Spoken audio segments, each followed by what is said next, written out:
그러니까 그때부터 성경에 보면은 유다가 이제 그 회개에 헌금에 손을 대기 시작하는 거예요. 그리고 나서는 양이 또 안 차요. 눈치를 보니까 저 바리새인과 유대인들이 예수님을 죽이려는 정보를 받았어요. 이제 그들하고 이제 협상을 하는 거죠. 내가 예수님에 대한 모든 정보를 주고 예수님을 너한테 넘겨줄 테니까 얼마 줄래? 그리고 받은 돈이 은 30입니다. 그리고 겟세마네 동산에서 예수님이 밤중쯤에 기도하러 가신다는 정보를 흘려주고 결국 이제 대제사장들의 무리가 와서 예수님을 잡아가죠. 자, 그래서는 유다가 회개하면 되는데 나중에는 자책감은 들었어요. 그러니까 자기 얼마나 의로운 사람입니까? 그러니까 자기가 예수님을 팔았다는, 배신했다는 그 죄책감에 결국 이제 자살로 끝나버리게 되죠. 자, 도마, 이 사람은요 완벽주의자입니다. 철저히 자기는 확인되지 않은, 이런 말 있죠. 돌다리도 두들겨보지 않으면 절대 안 걷는 철저한 완벽주의자. 그러니 이 성격대로 예수님을 따라하다 보니까 예수님이 십자가에 죽으시고 부활했다는 말을 듣는 순간 안 믿어지는 거예요. 뭐라 그래요? 내가 어떻게 예수님 죽는 걸 봤고 무덤에 묻히는 걸 봤는데 그 죽은 사람이 부활한단 말이냐? 난 절대 믿을 수 없다. 너희 말이 진짜라면 증거를 보여라. 예수님이 정말 부활한 게 맞으면 내가 창자거나 옆구리에 손 넣어보고 못 자고 난 손바닥에 찔러보고 확인되면 믿겠다. 안 믿겠다는 얘기죠. 자, 이렇게 안 믿어요. 빌립, 아주 이 사람은 수학에 능한 사람이에요. 계산이 얼마나 빨랐던지, 자, 예수님이 광야로 가시면서 많은 사람들에게 남자만 5,000명이라고 그랬어요. 그러니까 어린아이 여자까지 하면 수만 명이 되겠죠. 자, 그들을 데리시고 말씀을 전하는데 3일 길을 가시는 거예요. 말씀을 마치고 나니까 얼마나 배가 고프겠어요. 예수님 말씀하십니다. 너희가 먹을 걸 주어라. 빌립이 하는 말입니다. 예수님, 이 많은 사람을 먹이려면 300데나리온 있어도 부족합니다. 혹시 우리한테 그만한 큰 돈이 있다고 한들 3일 길을 가서 어떻게 떡을 사오겠습니까? 각자 보내서 먹게 하시지요. 예수님 말씀에 아니다. 너희가 먹을 거 주어라. 그러니까 빌립이야 도대체 납득이 안 된다는 거예요. 아니, 예수님이 제정신이냐? 아니, 저렇게 많은 사람은 무슨 제대로 먹인다고 저렇게 먹이라고 하느냐? 우리한테 가진 게 없는데 얘 투덜대고 있는 거예요. 그때 이제 어린아이가 엄마가 싸줬겠죠. 물고기 2마리와 떡 5덩어리. 그러니까 우리는 성경에는 물고기라고 했는데 여러분 큰 멸치 있죠? 그건 말린 거. 그러니까 열대 지방에서는 생선은 그냥 놔두면 썩잖아요. 그러니까 소금에 절인 거. 그러니까 그거 반찬 삼아 큰 물고기도 아니고 큰 멸치 2마리예요. 떡 5덩어리. 근데 이 어린아이가 은혜를 받았잖아요. 그러니까 먹을 수가 없어요. 그러니까 예수님 제자들에게 온 겁니다. 그러니까 예수님 드시라는 거죠. 그걸 가지고 예수님이 축사하시고 오병이의 기적을 행하셔요. 자, 베드로 성격 아주 다혈질입니다. 영웅 심리가 뛰어난 사람이에요. 그러니까 자기는 12제자 가운데 수제라는 자타가 인정하는 사람이에요. 자, 근데 제자들 공통점으로 갖고 있는 생각이 뭐냐면 예수님이 언젠가 왕 된다면 내 자리는 어딜까? 서로 이제 자리 다툼하는 겁니다. 자, 이런 제자들 3년 반 동안 자기의 생각, 자기의 관심, 자기의 목적, 자기 기준이 전혀 안 바뀌어요. 자, 근데 이 제자들의 스타일이 언제 바뀌어가느냐? 그 색깔이 언제 바뀌어가느냐? 예수님이 십자가에 죽으시고 부활하셨을 때, 그게 감람산 사건입니다. 그게 마태복음 28장과 사도행전 1장 사건입니다. 제자들이 비로소 부활하신 그리스도를 만나게 돼요. 그리고 40일 동안 하나님의 나라에 대한 답을 찾게 되는 거예요. 자, 그러면서 그동안 살아왔던, 갖고 있었던 자기 기준이 있죠. 자기 틀이 있죠. 잘못된 각인들 있죠. 그걸 깨트리기 시작하는 거예요. 자, 그리고 그 언약을 붙잡고 죽을 줄 알고도 마가다락방에 120명이 모입니다. 그게 사도행전 2장 사건입니다. 그 120명 위에 예수님의 약속한 성령이 그들에게 각자 임하게 돼요. 그들이 성령 충만을 받아요. 그러면서 현장의 문이 열려가고 전도문이 열려가고 하나님 나라가 확장되기 시작하는 거예요. 그런 와중입니다. 그럼 예수님 말씀했잖아요. 사도행전 1장 8절에 분명히 말씀했어요. 너희가 몇 날이 못되어 성령 받을 것이다. 오직 성령이 너에게 임하시면 예루살렘, 온 유대, 사마리아 땅끝까지 내 증인이 될 것이다. 약속하셨어요. 그 약속대로 사도행전 2장에 성령 충만히 임했어요. 그리고 그들에게 전도의 문이 열리고 말씀이 성취되고 3천 제자가 일어나고 수많은 사람들이 복음을 듣고 생명을 얻고 이 현장이 변화되기 시작하는 거예요. 그런데 제자들이 거기서 멈췄어요. 거기서 멈추기 시작했어요. 분명히 뭘 봐야 되냐면 사마리아와 땅끝을 봐야 돼요. 이 복음이 증거되는 하나님의 시간표를 봐야 돼요. 그런데 이들에게 각인된 게 있습니다. 그게 선민사상입니다.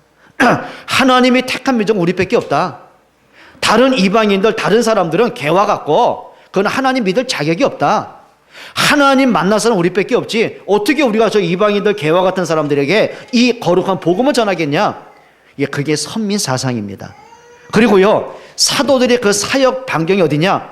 유대와 예루살렘, 거길 못 벗어나는 거예요. 자, 그때 임한 게 뭐죠? 사도행전 7장에 스데반이 순교를 당합니다. 그리고 사도행전 8장에 보면은요, 예루살렘 교회에 큰 박해가 일어났어요. 그 박해의 주동자가 누구냐면 바울이라는 청년이었습니다. 이 사람이요, 집집마다 수색을 하는 거예요. 그러면 그 당시에 지금도 마찬가지죠. 저 모슬렘권에는요, 모슬렘 사람들이 기독교를 개종하게 되면은요, 명예살인 지금도 합니다. 내 자식이고 내 부부고 내 부모라도요, 예, 개종하면은요, 살려두지 않아요. 죽여요. 그럼 그 당시에 어땠겠냔 말이에요. 자, 그러면 예수 믿는 사람을 신고하도록 현상 수배했겠죠. 현상금을 걸겠죠. 그러면 이제 가족이라도 부모라도 자식이라도 신고하는 거예요. 자, 그러다 보니까 어떻게 해요? 집집마다 수색을 하는 겁니다. 성경에 뭐라고 하는지 아세요? 사도행전 8장 3절로 4절에 보면은 큰 박해가 일어나서 집집마다 수색이 일어나니까 사도들 외에는 성도들이 예루살렘에 머물 수가 없는 거예요. 이제 도망치기 시작하는 거예요. 그리고 사도행전 8장 5절에 빌립이 어디 가냐면 사마리아로 도망치는 겁니다. 그리고 많은 사람이 안디옥으로 빌립보로 각처로 흩어지게 되는 거예요. 숨어 있는 거예요. 자, 그러다 보니까 빌립이요, 사마리아 성에 도망쳐 왔는데 깨닫겠죠. 왜 언약까지 우리에게 박해가 오고 내가 왜 사마리아까지 이렇게 도망쳐 와야 될까? 그동안 사마리아는 어떠냐면은 유대인들은 벽을 쌓고 살았어요. BC 한 645년경에 아수르가 그 북이스라엘을 침공을 합니다. 그리고 나서는 통원 정책을 쓰는 거예요.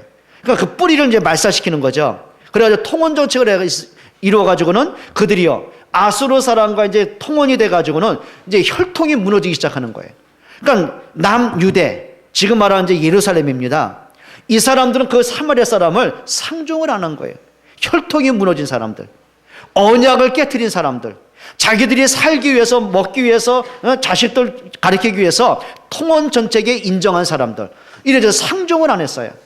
자, 예를 들면 예루살렘에서 이제 다른 데를 가게 되면은 사마리아 직선거리 가면 가까운 거리를요 안 가요. 부정한 사람과 상종을 안 한다. 돌아서 갈 만큼.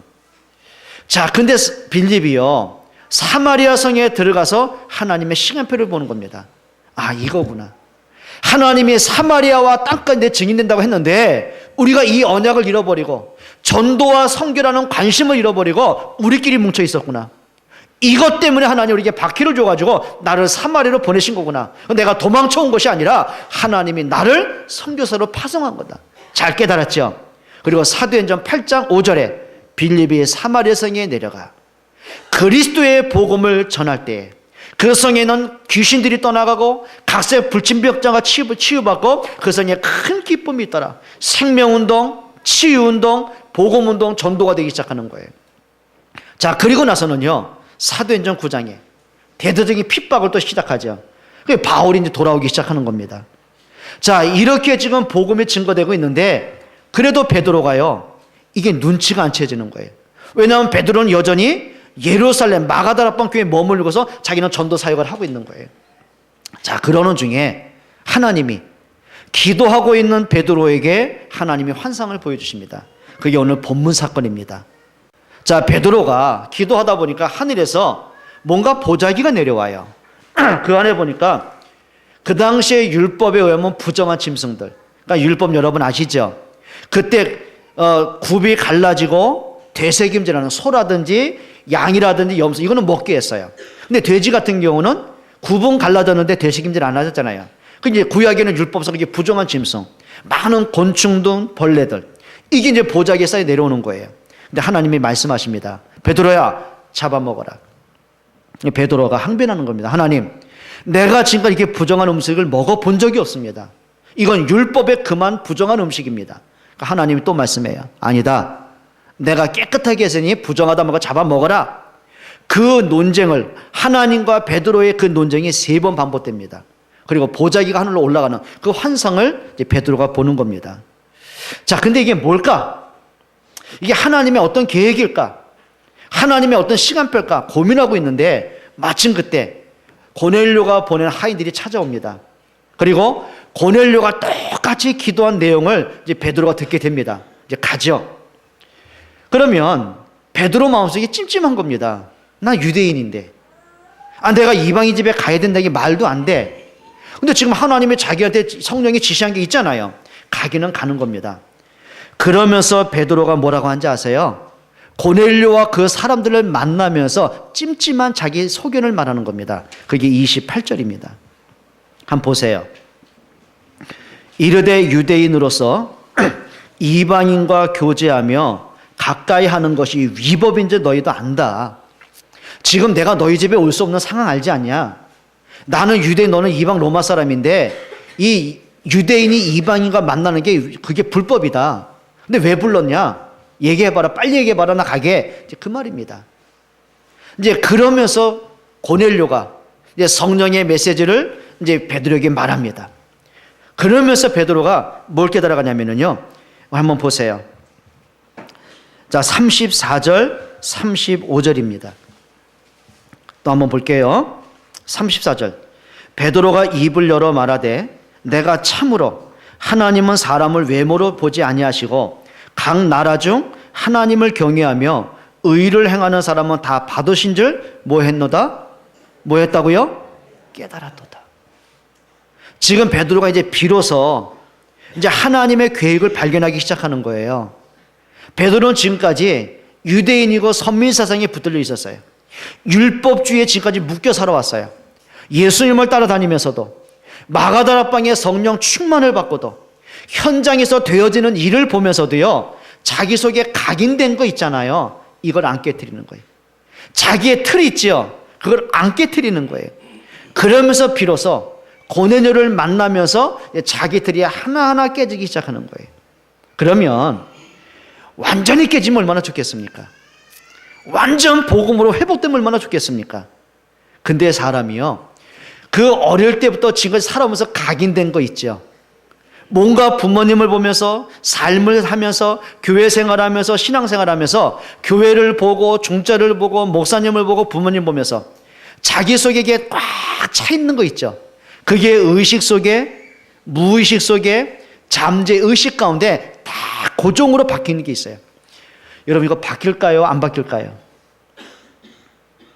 안 바뀌어요. 제가요, 좀 죄송한 얘기 할게요. 어릴 때부터 예수 믿었잖아요. 그리고 1980년대 신학 했잖아요. 지금까지 오랜 시간들을 전도사, 강사, 목사 했잖아요. 그리고 많은 복음 속에서 함께 전도한다고 지금까지 살아왔잖아요. 그런데요, 어릴 때 들어간 거, 부모님을 통해서 들어간 이 상처들, 내가 살아오면서 갖던 나의 고질적인 상처들, 숨은 문제들, 내가 지금까지 많은 어른들 보면서 교회 생활하면서 안 좋게 봤던 많은 종교적인 틀린 것들 있죠. 안 바뀌더라고요. 그래서 어른들이 이런 말씀 하셨어요. 철이 언제 든다고요? 네? 철이 언제 든다고 그래요? 죽을 때 철 든대요. 그러니까 이제 우리가 조금 이렇게 철이 들만 하면 죽을 때가 됐나 왜 철 든 짓을 해? 이러잖아요. 옆에 분에게 인사하세요. 죽기 전에 철 드세요. 이렇게 하세요. 철이 안 들었으면 칼슘이라도 먹으세요. 철분, 그 있죠. 영양분 있죠. 자, 베드로 보세요. 내가 이래 깨달았다. 이게 하나님의 계획인지 이래 알았다.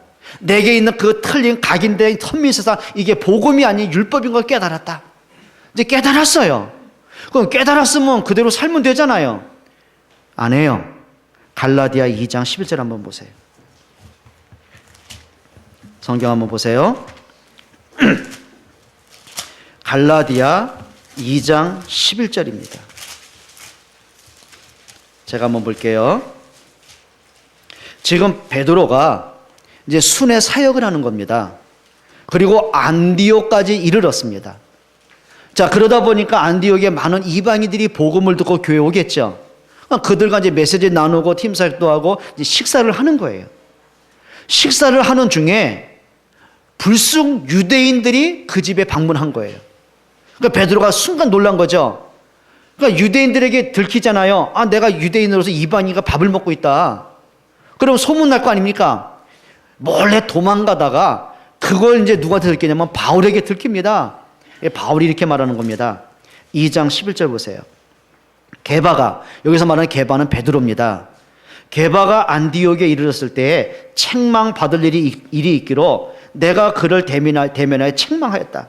야고보에게서 온 어떤 이들이 이르기 전에 게바가 이방인과 함께 먹다가 그들이 오매 그가 할례자들을 두려워하여 떠나 물러가매.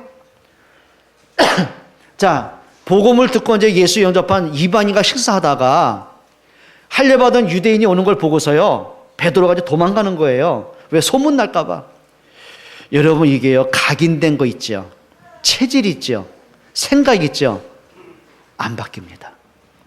여러분, 부부들이요, 우리 부인들은 남편 성격 바꾸려고 하지 마세요. 그러다 지칩니다. 남편들이요, 부인 성격 고치려고 하지 마세요. 그러다가 지쳐요. 전에 얘기했나요? 아, 제가 결혼해가지고요, 한번 내가 저건 고쳐야 되겠다.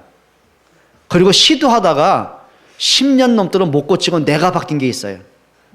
그게 뭐냐면, 저는 어릴 때요, 진짜 그렇게 했어요.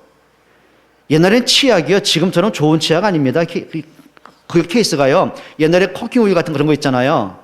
하다 보면 이렇게 옆구리 푹푹 떠져가지고요, 옛날에 뚜껑 안 열어도요, 터진 대로 이렇게 치약 짤 만큼. 우린 그렇게 못했어요. 혼났어요. 밑에부터 짰어요, 이렇게. 그리고 짜면은 안 나오면 그걸 말아가면서 짰어요. 그래가지고 위에까지 이제 그 턱까지 와서 이게 치약이 안 나오면은요, 옛날에 부엌칼, 식칼, 얼마나 시커먼 거 무식해요. 그 칼 등으로 밀었어요, 이렇게. 그렇게 해서 안 쓰면은 옆구리 이제 수술을 합니다. 이게 잽니다. 긁었습니다. 나중에 이제 긁어도 안 나오면은 쫙 벌려가지고 그걸 모아가지고 그리고 버렸어요. 근데 결혼하고 났는데요, 우리 집에 어떤 아주머니께서요, 중간을 딱 짜더라고요. 그럼 내가 얘기했습니다. 이렇게 하지 마라. 저는 또 가르친 대로 또 밑에부터 해라. 하는 말입니다. 밑에서부터 쓰나 위에부터 쓰는 건 똑같은데 왜 그러냐요. 남자가 쫀쫀하게. 이건 쫀쫀한 차원이 아니다, 이거는.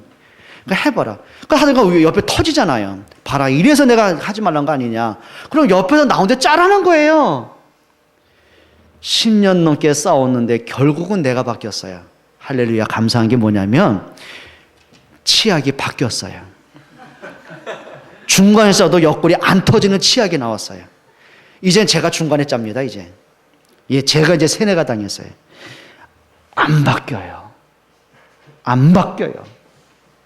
여러분, 부모님도 자녀들이요, 고치려고 하는데 안 바뀌어요. 우리 애들 보니까요, 이불 개는 거 안 바뀌어요. 은진아, 은청아, 자고나 이불 좀 개라. 이게 뭐냐, 어수선하게 하는 얘기입니다. 놔두세요. 저녁에 또 잘 건데요. 이런 상은 맞아요. 안 바뀌어요. 야단쳐봐도 안 바뀌고, 은청이 27살 돼도 안 바뀌어요. 은진이 20살 돼도 안 바뀌어요. 옷 좀 걸어서 해라. 저는 어릴 때요, 그렇게 못 해봤거든요. 아버님이 하도 엄하셔가지고요, 제가 입었던 옷이 있잖아요, 그건 차곡차곡 깼어요. 그래가지고 이렇게 놓고 책상전이요, 진짜입니다. 깔끔하게 했어요. 그렇게 안 하면 저는 야단 맞았다니까요. 그러니까 아버님 하시는, 사람하고 짐승에게 다른 차이가 있다. 짐승은 대충 아무렇게 살지만 사람은 질서 있게 사는 게 사람이다. 맞잖아요. 그러니까 저도요, 짐승처럼 안 키우려고 질서, 안 돼요.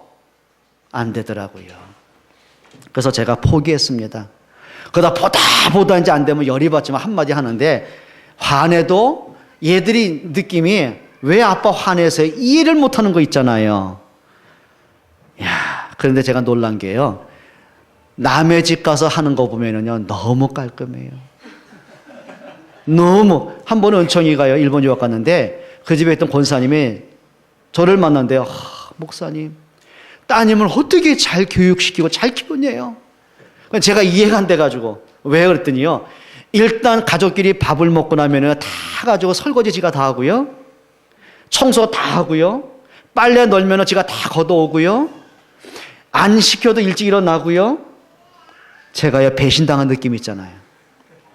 그 집에 와서 그럴 줄 알았거든요. 옛날로 돌아가시더라고요. 그러니까 제가 요즘 일본으로 다시 보내려고 하고 있는데 이런 생각이 들더라고요. 안 바뀌는구나. 큰일 났네. 이 얘기했어요. 또 이제 주여 미안합니다. 그럼 또 하나 칭찬 또 해야겠네. 지난번에 은칭이가 저한테 따졌어요. 아빠 때문에 혼사낌 맡겼다고. 아빠가 하도 이런 얘기를 막 세계 다니면서 랩런트 합숙 가면서 하도 해가지고 일본 갔는데 어떤 랩런트가 유학 갔는데 그랬더래요. 처음에 나는 너 아주 나쁜 여자로 봤대요. 왜냐면 너희 아빠 목사님이 메시지 할 때마다 너도 하도 흉보고 안 좋은 것만 얘기해가지고, 근데 같이 지내다 보니까 그게 아니란 걸 느꼈대요. 그래서 또 하나 칭찬합니다. 근데 할 게 없네. 여러분 정말 부탁합니다. 여러분 우리가요, 참 이게 내 속에 다 굳어져 있는 거, 여러분 제일 빨리 바꿀 게 뭔지 아시죠? 복음에 대한 오해를 빨리 바꾸십시오. 여러분이 지금까지 들었던 그 복음이 복음 아닐 수도 있습니다. 여러분이 교회 안에 있는 사람들을 보면서 오해된 거, 교회가 왜 저래? 교회가 이렇게 말이 많고 교회가 왜 싸우고, 그 잘못된 각인 빨리 바꾸세요. 그거 복음 아닙니다. 그분들의 영적 문제에서 나온 결과들이지 그거는 복음이 그런 거 아닙니다.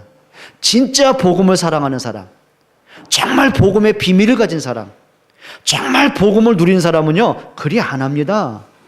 그렇죠? 아니 우리 아이들이 저 부모는 왜 그래? 그러면 되겠습니까? 영적 문제 많고 상처 많은 부모들이, 요즘 부모들이 자녀분들 버리고 자녀 죽인 사람 얼마나 많아요. 그게 그 사람의 영적 문제, 그게 부모의 본질 아니거든요. 우리가 틀린 거 보고 따라가면 안 돼요. 진짜 여러분 이제는요, 내 속에 잘못 각인된 거, 잘못된 상처들을 빨리 바꿀 수 있기를 축원합니다. 그러기를 축원합니다. 내 성격이 바뀌는 게 아닙니다. 여러분이 복음을 내가 깨달아가는 것만큼, 내가 그리스도의 은혜를 깨닫는 것만큼, 복음 때문에 내가 감사가 회복되고, 복음으로 내 과거가 상처가 치유되고, 복음으로 내가 영적인 상태가 회복되고, 복음의 능력이 삶의 응답으로 연결되고, 진짜 하나님이 살아계신 게 맞고, 진짜 복음이 그냥 이론이 아니고 생명이 맞고, 하나님의 말씀이 기록으로 성경적으로 끝난 것이 아니라 지금도 말씀대로 성취된 것이 맞고, 여러분의 삶에서 이 복음을 깨달아가는 것만큼, 말씀의 응답을 누리는 것만큼, 기도의 행복을 누리는 것만큼 사람이 느껴지는 게 있습니다. 그래, 복음이 이렇게 좋은 거구나. 여러분 진짜 복음으로 회복되길 축원합니다. 이제는요, 나의 기준 빨리 바꾸세요. 나의 틀을 빨리 바꾸세요. 그래야 진짜가 보여집니다. 오늘 본문의 베드로가요, 그 선민사상 율법주의 틀을 가지고요, 자기의 기준을 가지고요, 고넬료를 만나러 오기는 오는데 찜찜한 거예요. 하나님은 가라는데 못 가겠다는 거예요. 내가 왜 이방인 집에 갑니까? 한 번도 그렇게 본 적이 없습니다. 내가 왜 부정한 사람 만납니까? 이게 자기 틀이에요. 하나님은 가라는데, 그냥 거부할 수 없어서 오기는 왔는데 또 찜찜한 자기 얘기하는 거예요. 네가 알다시피 유대인이 이방인 만난 거 불법인데 왜 불렀냐? 빨리 가게 말해라. 그런데 깨달아가는 거예요. 자기의 틀린 걸 깨달아가는 거예요. 자, 그리고 나서는 베드로가 고넬료의 식구들에게 복음을 전했어요. 그들이 성령 충만 받았어요. 그들이 세례 받았어요. 그들이 구원받고 함께 식사를 하고 이제 돌아온 거예요. 그 얘기를 들은 마가다락방 교회 또 난리가 난 거예요. 왜 그런지 아십니까? 네가 유대인이 왜 이방인 집에 갔냐? 왜 이방인에게 복음을 전했냐? 왜 그들로 성령 받게 했냐? 왜 이방인들이 세례를 줘가지고 함께 식사했냐? 이제 종교 회의가 열어진 거예요. 그게 사도행전 11장 1절로 18절 사건입니다. 난리가 난 겁니다. 그럼 베드로가 아니다, 이건 하나님의 역사다. 예수님 약속하지 않았느냐? 성령이 임하면 예루살렘, 온 유대, 사마리아 땅끝까지 가라 하지 않았느냐? 모든 족속이 복음을 받으라고 하지 않았느냐? 하나님의 일을 내가 왜 맡겠냐? 이래 해야 되잖아요. 변명합니다, 베드로가. 글쎄 말이야, 나도 안 가려고 했는데 성령이 강권을 가는데 내가 어떻게 안 가겠냐? 찜찜한 마음으로 가서 복음을 전하는데 성령이 그들 속에 임하는 내가 어떻게 맡겠냐? 나 그래서 어쩔 수 없었다. 그게 사도행전 11장 논쟁의 사건입니다. 그리고 나서는 하나님이요, 촛대를 옮겨요. 하나님의 역사를 옮겨요. 그게 사도행전 11장 19절 안디옥 교회입니다. 자, 핍박 때문에 흩어질 수밖에 없었어요. 그러니까 어떤 사람은 사마리아로, 어떤 이는 안디옥으로 각처로 흩어지는 거예요. 그럼 예수 믿다가 들켜가지고 핍박받고 잡히면 또 죽을 수 있잖아요. 그럼 안디옥에 왔다고 예수 믿는 핍박이 뭐 자유로워집니까? 더 핍박이 세지는데요. 근데 안디옥까지 도망쳐온 이 크리스찬들이, 제자들이 또 모인 거예요. 그리고 생명 걸고 안디옥 교회를 세우는 거예요. 자, 가난한 사람들, 자기 집도 버리고 도망왔고 출교를 당해가지고 취직도 할 수 없고 경제적으로 너무 어려운 사람들이에요. 근데 이들이 눈치를 챈 겁니다. 하나님의 교회가 아니냐, 하나님의 능력이 없어 우리를 여기까지 도망치게 했겠냐, 이것이 사마리아 땅까지 복음 전이 하나님의 시간표 아니겠냐, 그리고 우리가 전도 때문에 선교 때문에 생을 걸어야 되는 거 아니냐. 그리고 나서는요, 그 어려움 속에서 5명의 선교사를 그들이 파송을 합니다. 근데 하나님이 어디까지 축복을 하시냐면요, 그의 큰 흉년이 들었어요. 마가다라 빵 교회 예루살렘 전역에 흉년 들어서 사람이 굶어 죽는 사람이 속출하기 시작하는 거예요. 자, 근데 안디옥 교회가 어디까지 응답하느냐? 선교사를 파송한 정도가 아니라 마가다라 빵 교회가 모교회 아닙니까? 그 모교회를 위해서 헌금을 해요. 그리고 굳이 헌금을 보내줘요. 그리고 나서는 그들 통해서요, 로마서 16장에 나오는 믿음의 사람들까지 연결되기 시작하는 거예요. 따라합시다. 나의 틀을 바꾸자. 여러분, 우리가 아무리 오랜 시간 신앙생활 했어도요, 여러분이 성경 공부를 아무리 많이 했어도요, 아무리 은혜 받고 결단한다 할지라도요, 내 각인된 틀을 안 바꾸면 여전히 나는 과거의 사람이 되고 말아요. 복음을 가졌는데, 차라리 복음이 없다면, 구원을 못 받았다면 그렇게 살아도 괜찮잖아요. 그런데 엄청난 복음을 가지고도 그 은혜를 누리지 못한다면 너무 억울하지 않습니까? 틀을 바꿔야 돼요. 내 생각의 틀, 내 각인된 것, 내 과거에 상처됐던 것, 내 성격, 체질을 빨리 바꿔야 돼요. 근데 중요한 거는 그게 내가 바꾸고 싶다고 바꾸면 괜찮은데 안 바뀌는 걸 어떻게 할 겁니까? 우리가 여전히 은혜 받아놓고도 결정적인 데는 내가 나오는데요. 베드로가 주는 그리스도시여 해놓고도요, 각인된 것이 안 바뀌니까 어떻게 돼요? 예수님 모른다고 부인해야 되는데요. 마가다라 방에 성령 충만 받고도 전도가 되어지는 현장을 보면서도요, 유대인으로서 선민사상의 틀이 안 바뀌는데요. 근데 바뀌어야 돼요. 복음 속에 들어가세요. 진짜 말씀 속으로 들어가세요. 여러분, 영적 싸움에 승리하기를 축원합니다. 진짜 영적 싸움이 뭔지 아세요? 자신과의 싸움이에요. 여러분, 이제는 진짜 여러분들이 복음으로 회복되어가기를 축원합니다. 우리 렘넌트들이, 학생들이요, 어릴 때 갖고 있는 그 상처들이 있을 거예요. 엄마 아빠를 보면서 막 마음에 안 들고 화가 나고 막 반항하고 싶던 그런 거 있죠. 그거 바꿔야 돼요. 그거 상처를 복음으로 안 바꾸면은요, 평생 끌려가는 거예요. 그게 가문의 대물림이 되는 거예요. 그게 두 번째입니다. 여러분, 나의 틀을 바꾸기 위해서는요, 3가지가 내 것 되셔야 됩니다. 그거는 인격으로 되는 게 아닙니다. 결단한다고 되는 게 아니거든요. 여러분, 3가지가 뭔지 아시겠어요? 첫째는요, 여러분 마음속에 진짜 하나님을 알고 하나님을 경외하기를 축원합니다. 오늘 2절 한번 보세요. 사도행전 10장 2절에 보면 이렇게 말합니다. 그가 경건하여, 고넬료죠, 온 지방과 더불어 하나님을 뭐하며? 경외하며. 지금 고넬료 때문에 자기 부모, 형제, 자녀, 친척, 주변에 많은 친구들, 그리고 이 사람 또 유력한 또 실력 있는 식권자 아닙니까? 이게 또 이달리아 부대 백부장이란 말이에요. 여러분, 쉽게 말씀드리면 이런 겁니다. 옛날에 군부 통치 때요, 아무리 별단 대장이라 할지라도, 별 4개짜리 대장이라 할지라도요, 보안사, 하사하고는요, 게임이 안 되는 거예요. 이해가 되세요? 못된 시절이었지만은, 잘못된 시절이었지만은 그렇게 된 거예요. 자, 그게 무슨 얘기냐면, 내가 어느 위치, 어느 자리에 있느냐에 따라서요, 이게 능력이 달라지는 거예요. 권세가. 그러면 이달리아 부대의 백부장이다, 그 말은 뭐냐면 황제의 친이 됩니다. 쉽게 말하면 황제에서 가장 가까이에서 경호하는 경호대장이라는 얘기예요. 여러분 얼마나 막강한 실력입니까? 자, 그 막강한 실력을 가진 고넬료를 통해서요, 그 부하들까지도 복음을 듣게 된 거예요. 내 상관이기 때문에 억압해서 예수를 믿은 게 아니라 느끼는 거 있잖아요. 고넬료의 인품 때문이 아닙니다. 고넬료를 보면 볼수록 고넬료가 하나님을 믿는 것이 보여지는 거예요.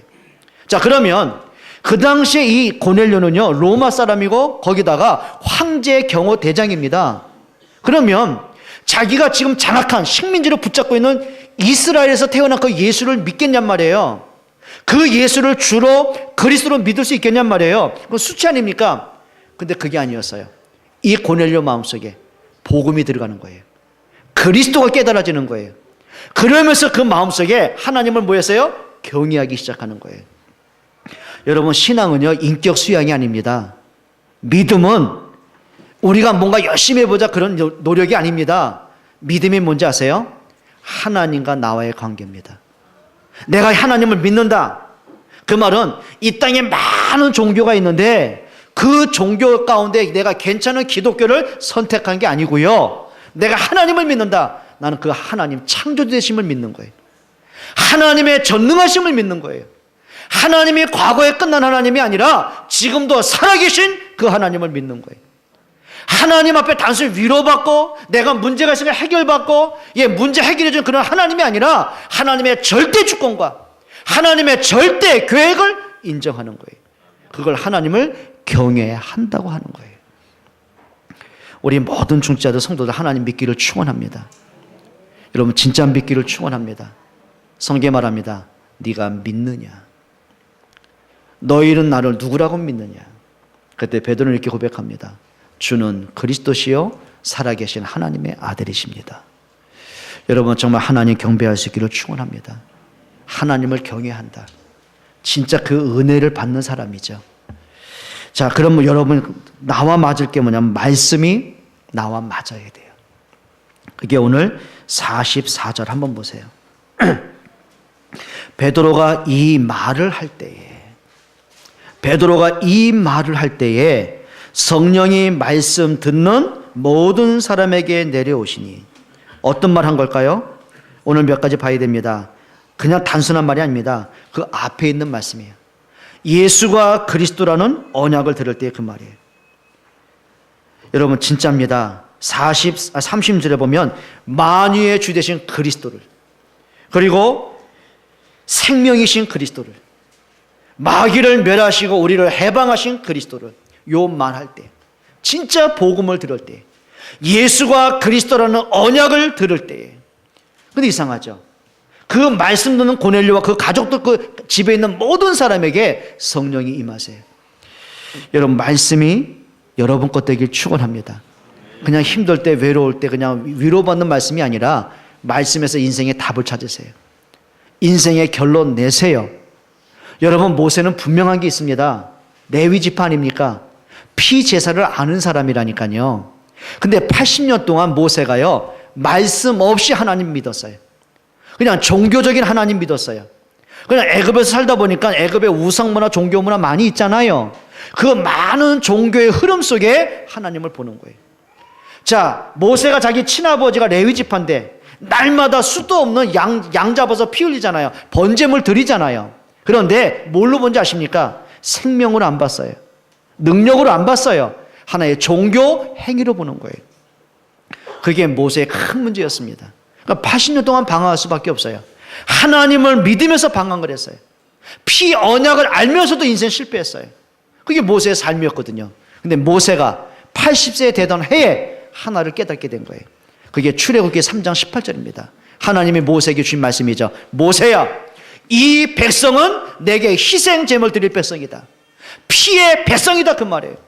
그럼 피 언약을 모세가 모르는 얘기가 아닌데 알고 있는 얘기인데, 근데 모세의 인생이 바뀌기 시작하는 거예요. 첫째는 뭐가 바뀌냐면요, 자기의 운명이 바뀌었어요. 종교적인 게 아닙니다. 진짜 하나님의 말씀을 붙잡았어요. 그러면서 뭘 봤냐? 역사가 보이는 거예요. 자기 민족이 왜 노예가 되어야 되는지, 애굽에 왜 고통을 받아야 되는지, 왜 자기 후대들이 멸망을 받아야 되는지 그때 안 거예요. 언약의 사람이 언약을 잃어버린 거예요. 그러면 이건 자기의 권력과 실력으로 해결할 수 있는 문제가 아니죠. 이 언약을 잃어버렸다면, 피 언약을 잃어버렸다면 잃어버린 언약 회복해야 되잖아요. 그래 모세가 언약 붙잡고 애굽에 들어가는 겁니다. 그리고 6월절 날 양의 피 바르게 했어요. 피 바른 그날에 출애굽의 기적이 나타나기 시작을 했어요. 여러분 하나님의 말씀 지금도 살아있는 걸 믿으시기 바랍니다. 하나님의 말씀은 능력인 걸 믿기를 축원합니다. 여러분 말씀이 실제 내 가슴에 담겨질 때 각인된 게 바뀌어집니다. 상처가 축복의 발판이 되어집니다. 말씀으로 문제를 바라볼 때에 그 문제 속에는 진짜 응답이 보여질 거 아닙니까? 말씀으로 사람을 봐야 그게 갈등의 관계, 시험의 관계가 아니라 그 사람을 살리고 내가 사는 응답이 될 거 아닙니까? 여러분 이 언약의 말씀이 여러분 속에 담겨지길 축원합니다. 말씀이 여러분 자녀 속에 담겨지길 바랍니다. 말씀이 내 것 돼야 돼요. 자, 그러다 보면 이게 나옵니다. 기도 제목이 나의 것이 되어집니다. 오늘 2절 한번 다시 보세요. 중간에 보면 이렇게 말하죠. 하나님을 경외하며 백성을 많이 구제하고 하나님께 뭐 하더니?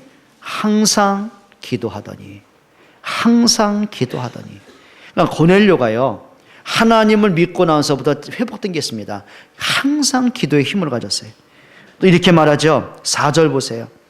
고넬료가 주목하여 보고 두려워 이르되 주여 무슨 일이니까? 천사가 이르되 내 기도가 어떻게 해요? 하나님 앞에 상달되어 기억하신 바 되었다. 고넬료의 기도를 누가 들으세요? 하나님이 들으세요. 또 31절 한번 보세요. 이렇게 말합니다. 말하되 고넬료야 하나님이 내 기도를 들으시고. 하나님이 고넬료의 뭘 들으셨어요? 기도를 들으시고. 따라합시다. 기도의 행복을 찾자. 해보세요. 진짜 여러분이 복음을 가졌어요. 여러분이 생명을 가졌어요. 하나님의 자녀가 됐어요. 그렇죠? 오늘부터 한 가지 회복하세요. 하나님 앞에 기도로 소통하는 축복을 찾아내세요. 내가 이 말씀 붙잡고 내가 일주일을 살 텐데 내가 하나님 앞에 기도하는 시간을 내가 어떻게 찾아낼 것인가? 여러분들이 진짜 모든 불신앙, 염려, 생각, 여러분 계산 다 내려놓고요, 하나님 앞에 집중할 수 있는 그 기도 시간을 찾아내세요. 여러분이 기도에 힘을 얻기를 축원합니다. 여러분의 기도 속에서 답을 다 찾아내세요. 여러분의 기도 속에 하늘 보좌가 움직여질 만큼, 여러분의 기도 속에서 흑암이 무너질 만큼, 여러분의 기도 속에서 여러분 자녀가 살아날 만큼, 여러분의 기도를 가지고 현장이 살아날 만큼, 여러분의 기도가 문제가 축복이 될 만큼 여러분 진짜 기도에 힘을 좀 얻으세요. 승리하기를 축원합니다. 이게 나옵니다. 그러다 보면 하나님의 마음이 움직여져요. 여러분 세 번째입니다. 하나님의 마음이 움직이는 사람이에요. 여러분 성경 한번 볼게요. 24절입니다. 이튿날 가이사랴에 들어가니 고넬료가 그의 친척과 가까운 친구들을 모아 기다리더니. 지금 고넬료 보세요. 지금 그 이방인인데 지금 자기가 지배하던 나라인데 그 지배하는 나라에서 태어난 그 예수를 믿게 됐어요. 근데 중요한 거는 이 고넬료 마음속에 안타까움이 있는 거예요. 이 복음을 나만 가져서는 안 되잖아요. 그걸 내 가족들에게, 내 친척과 친구들에게, 내 가까운 사람들에게 이 복음이 증거돼야 되는데, 그리고는 베드로를 초청하고 나서는요, 자기가 알고 있는 모든 사람을 집으로 초청합니다. 여러분 하나님 마음이 움직이지 않겠어요? 진짜 그 속에 하나님 말씀이 담겨 있고 정말 기도의 답을 갖고 있고 하나님을 경배하고 전도에 대한 그 가슴을 마음에 담고 있는데 하나님 마음이 움직이지 않겠어요? 한번 따라 합시다. 하나님 마음이 움직이는 사람이 되자. 마음이 가는 사람 있잖아요. 이 마음속에 깊게 담겨진 사람이 있잖아요. 뭔가 마음에 생각이 들면 막 행복한 사람이 있잖아요. 내게 있는 모든 것을 줘도 아깝지 않은 그런 사람이 있잖아요. 여러분이 그런 사람 되길 축원합니다. 어떤 사람이죠? 아까 말씀드린 베드로가 이 말 할 때에, 그게 44절이에요. 어떤 말씀입니까? 36절 한번 보세요. 어떤 말을 했어요? 베드로가 딴 말 하지 않습니다. 36절. 만유의 주 되신 예수 그리스도로 말미암아 화평의 복음을 전하사. 지금 베드로가 고넬료의 가정에 뭘 얘기한 거죠? 그리스도를 선포하는 겁니다. 생명이신 그리스도를, 말씀이신 그리스도를, 모든 문제 해결하신 그 그리스도를 선포하기 시작을 하는 거예요. 그래서 뭐라 그러죠? 37절에 보세요. 곧 요한이 그 세례를 반포한 후에 갈릴리에서 시작하여 온 유대에 두루 전파된 그것을 너희도 알거니와. 지금 무슨 얘기입니까? 세례 요한이 광야에서 외쳤던 그 복음이 그리스도가 구원을 완성하고, 그것이 마가다락방에 성령이 임하고, 그것이 예루살렘, 온 유대, 사마리아, 로마까지 이 복음이 증거됐다. 그리고 나서 하나님 너를 내게 만나게 하셨다. 여러분 뭘로 본 거예요? 전도로 보는 거예요. 그러면서 38절에 보세요. 하나님이 나사렛 예수에게 성령과 능력을 기름부터 하셨음에 그가 두루 다니시며 선한 일을 행하시고 마귀에게 눌린 모든 사람을 고치셨으니 이는 하나님이 함께 하셨습니다. 흑암을 깨뜨리시고 사단의 머리 박살내시고 우리를 구원하신 그 그리스도의 구원을 얘기합니다. 자, 그러면서 39절로부터 43절에 보면 복음의 본질을 얘기합니다. 예수님이 그리스도로 오셨고 십자가에 죽으시고 부활하신 이 복음의 본질을 얘기하는 거예요. 여러분 마음속에 복음이 살아있기를 축원합니다. 진짜 복음의 능력 체험하시기를 바랍니다. 막연한 지금까지 들어서 알고 있는 그 복음이 아니라 그 복음이 내게 인생의 답이 되어지고 응답이 되고 그 복음의 능력으로 내가 각인된 걸 깨트려버리고 진짜 복음으로 회복되는 여러분 되시기를 바랍니다. 그리고 44절 이렇게 말하죠. 성령이 말씀 듣는 모든 사람에게 내려오셨어요. 여러분 성령이 언제 역사하는지 아세요? 그리스도가 선포되는 그곳에, 그리스도가 누려지는 그곳에, 그리스도가 증거되는 그 자리에 성령은 역사하게 되어 있습니다. 여러분 오늘부터 성령 충만받기를 바랍니다. 그리고 46절에 누굴 높였어요? 하나님 높임을 들음이로라. 여러분 하나님께 영광이 되길 바랍니다. 그리고 48절에 보면 그리스도의 이름으로 세례가 베풀어지기 시작해요. 그게 이제 제자화되고 교회화되는 것이죠. 여러분 말씀 마칠게요. 한 가지만 하세요. 여러분 이번 주에 미션으로 한번 붙잡고 기도하고 도전해 보세요. 미션으로 한번 해보세요. 내가 실행을 한번 해보세요. 내가 복음을 가졌고 그리스도의 생명을 가졌는데 내가 이 복음을 누리지 못하게 만드는 내 틀은 뭘까? 내가 오랫동안 신앙생활을 하고 오늘까지 왔는데 내가 이 복음의 증인으로 서지 못할 만큼, 말씀을 놓치고 복음에 증거되지 못할 만큼 내게는 틀은 뭘까? 깨트리세요. 그 틀을 바꾸세요. 말씀으로 바꾸세요. 옆에 분과 인사하고 마칩시다. 틀을 바꾸면 진짜가 보입니다. 그럼 이렇게 물어보세요. 어떤 틀을 바꾸실 건가요? 이 막연한 거 하지 말고요. 우리 이제 혜원이가 엄마를 보는 눈초리가 엄마 틀 좀 바꿔라 협박하는 것 같은데 아니야, 너 바꾸면 엄마 바뀐다. 우리 박자원이 아멘 하셨는데 엄마 바꾸면 애새끼 바뀐다. 아빠가 아멘이 들 나오잖아요. 그래 은진아 미안하다. 내가 안 바뀌어서 네가 안 바뀌었구나. 오늘부터 아까 말한 대로 입을 잘 캘게. 너도 좀 캐라. 아멘 안 하네요. 옆에 분에게 인사하고 마칩시다. 틀을 바꾸면 진짜가 보입니다. 기도하겠습니다. 하나님 감사합니다. 우리에게 생명의 복음, 그리스도의 복음, 능력의 복음 주신 것 감사합니다. 하나님 정말 이 복음이 나의 복음이 되고 나의 행복이 되고 나의 치유가 되고 나의 능력이 되기를 원합니다. 저희들 생각 속에 영혼 깊은 곳에 마음속에 하나님 굳어진 우리의 각인된 것들 복음으로 바뀌기를 원합니다. 예수 그리스도의 이름으로 기도합니다. 아멘. 우리